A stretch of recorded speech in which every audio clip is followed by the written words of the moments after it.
Ce groupe de Bédouins, considéré comme faisant partie du peuple arabe nomade, a été transféré du désert du Negev sur celle qu'on appelle la colline du Pape, à la moitié du XXe siècle.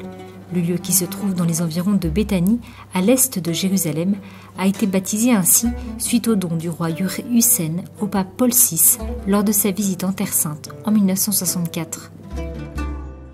Nous remercions le Vatican pour sa grande humanité et pour son soutien à notre établissement en ces lieux. Nous essayons de nous intégrer au sein de la société à travers la participation à des cours de cuisine et de couture, ce qui est possible pour eux seulement sur cette terre du Vatican.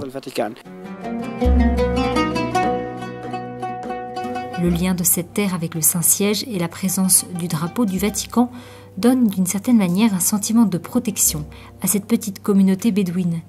Les 56 familles qui y vivent représentent environ 300 personnes et essaient ici de perdurer leur tradition. En tant que bédouin, la vie nomade de bédouin que nous avions autrefois me manque. Je dormais dans une tente et j'allais à l'école. Ce mode de vie me manque beaucoup.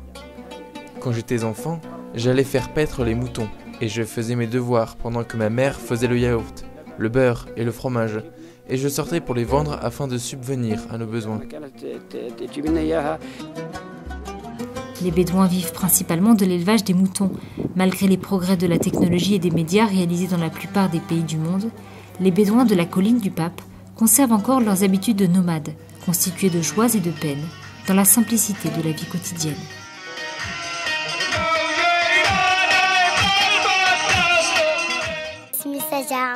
Je m'appelle Saja, j'ai 7 ans et j'étudie dans une école de Béthanie. J'ai des amis, je joue avec eux et avec mes frères.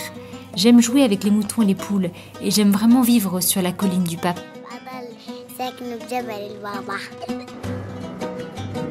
Ce lieu a des caractéristiques uniques et de fait, il est encore possible d'y admirer des vestiges archéologiques tels que des croix sculptées dans la roche.